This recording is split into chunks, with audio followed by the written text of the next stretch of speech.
What is up, you guys? It is Jess, and I am back. I have been gone for a little bit. I was on a 2-week vacation, and then I took a couple weeks off to kind of get back on track at work. I got to catch Neck Deep's The Peace and the Panic Tour, featuring Trophy Eyes, Waster, and Stand Atlantic. Yes, Stand Atlantic's debut album, Skinny Dipping, via Hopeless Records, has officially dropped on all platforms. This album has got to be, it's definitely my album of the year, just because I have never heard an album that I have fully enjoyed, song to song, front to back, cover to cover, fully, without forcing myself to love a song. Each song on this album is equally amazing in their own respective ways. I enjoyed every second of this album.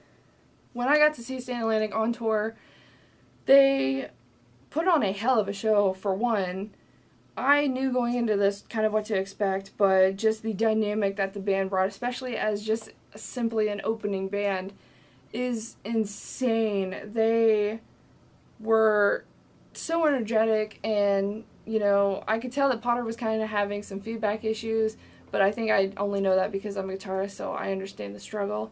But yeah, they had all 5 songs from the Sidewinder EP, as well as 2 more.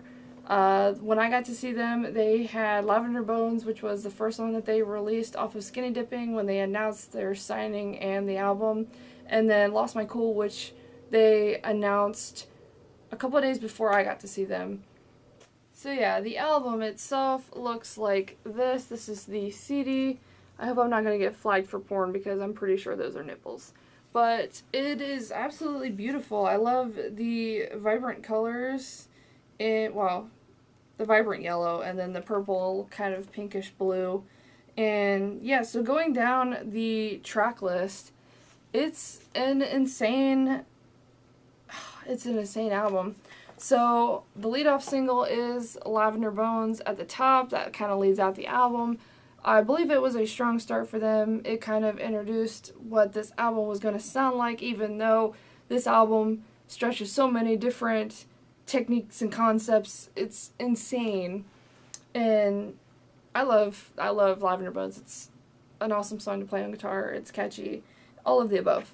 So the second song is Bullfrog. This was actually the first song that came on when I hit shuffle when I downloaded this album on Spotify. I hit shuffle. Bullfrog was the first one that came on. Holy shit, the gang vocals. I think that is the highlight of this album, is just the gang vocals, just because it is, one, it's done so well. 2, it's catchy. The parts that they have gang vocals on is catchy. And that song is, it's just, I love it so much. Just because a lot of these songs are so driven by power chords and palm use, and then there's a lot of little like guitar riffs intertwined, and just the lyrics in general just paints a mental picture on so many of these songs, and Bullfrog is one of them. So the next song is Skinny Dipping. Skinny Dipping is the title track, and it is also a single that they released a couple of days ago from this album. You know how it goes. So Skinny Dipping was the 3rd single that they released right before the album. I believe it was released earlier this week. It is super, super catchy, and I've already learned how to play it on guitar. So that's how I think of that. If I can play it on guitar, I'm going to think that it's a great song, because I'm a horrible guitarist, but, you know. Speak Slow. So this song has got a lot of fluctuating vocals from lows to high. It's insane how Bon can just kind of manipulate her voice to hit the lower stuff and then just zoom right on into the higher stuff like nothing even happened. It's just, it's beautiful. I love it. Cigarette Kiss. This, you can definitely hear acoustic guitar on, but then it almost sounded like it was going to be kind of a country-ish, newer country vibe to it, but then the guitars came in and it wasn't. But I still enjoyed it anyway, because the lyrics are beautiful and the vocals are beautiful. The guitar, I love guitar parts in all of these songs. It just all intertwined so well. I loved it. Ugh. So, Lost My Cool. This was the second single that they released. This is the one that was released a couple of days before I got to see them live, and it was added to their set list. And this is one of the more angstier tracks on the album. Bon says shit like 4 times in this song or more. Actually on this album, shit is used a lot. So that's no bueno, but you know. But it's I actually learned this one on guitar as well, and it took me a little bit to figure out kind of the chord progression, just because it's kind of hidden underneath some of the drum parts. And I really think that it really is an amazing track in itself, just because there's a lot that goes on vocal-wise. So, Toothpick. I think this is one of the key songs on this album, just because it is so different from a lot of the other songs, just because it's got, I think they tried to go for a more acoustic vibe, but you can definitely tell it's a kind of clean guitar tone to it. And the lyrics definitely show a lot of vulnerability. I believe Bon wrote a lot of the songs, if not all of the songs on this album. So it's written from her perspective, and it's got that vulnerability that I was looking for in the Sidewinder EP. All of that EP is hard-hitting pop punk, guitar, and whatnot. This song was what I was looking for, just a simple, well, it's not simple, I was looking for a very beautiful, vocally, amazingly done song, and we got that with Toothpick, and I was so happy when I heard it. So, Burn in the Afterthought. This is the song that was recorded at a previous Atalantic show that they would not release the name to because it was on the new album. This one is really driven by a lot of palm-muted guitar, which is one of my favorite things to do. So, I'm probably going to be learning this song. But it really is a catchy song in itself, because the guitar part's kind of, it sounds a little weird to me in the beginning, but then it kind of goes into more towards the chorus, and it starts to become super catchy with the lyrics and the vocals, so it really ties the song together. Clay. This is the collaboration with Hannah Greenwood from Creeper. I had only seen a little bit of Creeper when I caught like 2 songs of their set at Warped Tour 2017, so I didn't know too much about her vocals and how they would sound, but when I got to see Atalantic, she actually was at the show that I was at, #Hanalantic. She actually came out on stage and sang a verse to Atalantic's song Push. She did a phenomenal job, and it was just kind of cool to see the dynamic between Atalantic and Hannah, and you know how well they vibe together. So Clay is an interesting song just because you have 2 female singers on this track, and for me sometimes it clashes with having 2 female vocalists on one song, just because sometimes you can't distinct between which vocalist is who, and I think that happens sometimes with male vocalists as well.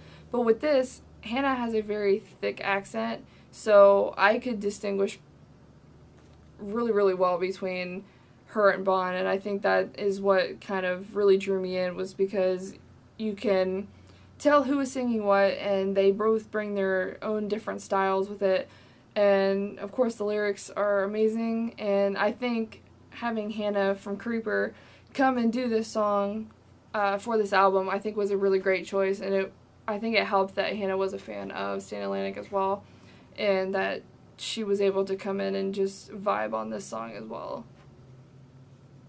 So the last song on the album is Roses. This song has got gang vocals again. I love gang vocals. I don't know why. I think it's just because they incorporate it so well in this album that it just made me thoroughly enjoy it. And towards the kind of end outro type deal on this song, They had an orchestra. I could definitely tell that there was violins and maybe cellos and bass, string instruments. You can definitely tell we're towards the end. And I think that's really unique just because sometimes you don't hear that in pop punk music. And it really blends in this song and makes it really, really beautiful. And I'm going to point out my last name is in roses, Wilt. I'm pretty sure this song was written about me, so I'm pretty sure I just got Taylor Swifted, so. So other than the Skinny Dipping CD, I also ordered I actually ordered both the Sidewinder vinyl. I believe this is just a clear vinyl, so there's nothing really to see on it. And then I also got the vinyl for Skinny Dipping. This is a red and white smoke, so it's a multicolored vinyl. I actually don't open my vinyls. The only other one I have is from the Josie and the Pussycats soundtrack for the movie, the 2001 movie. Don't judge me. So that's the only other one I have, so I probably will not be opening these. It's more of a memento to myself, and a collector's item may be considered that. So merch-wise, what came with the Mega Bundle, which is everything that you could have gotten. The first t-shirt is the kind of lavender color t-shirt with the little lady on the front with Stan Atlantic and Skinny Dipping. That's from the cover of the album. I actually really love the lavender color. I usually don't wear colored t-shirts, but I can make an exception, I guess.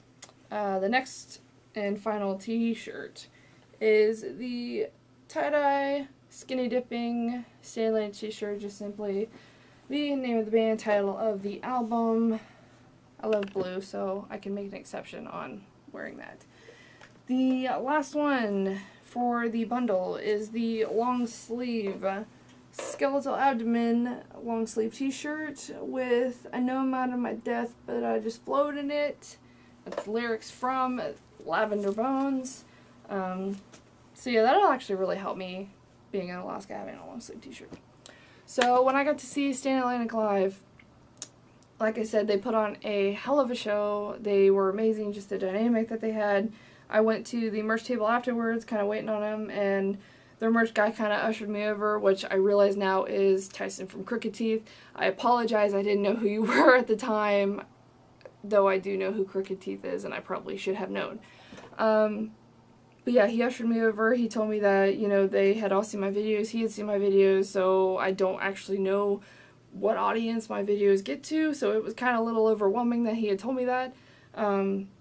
So yeah, I pretty much bought everything that the merch table had, including this iconic Stan Atlantic is a sexuality hat. I usually only wear my snapback hats and my flat bills, but I can make an exception. I'm not a big pink person, but it goes with some of the merch.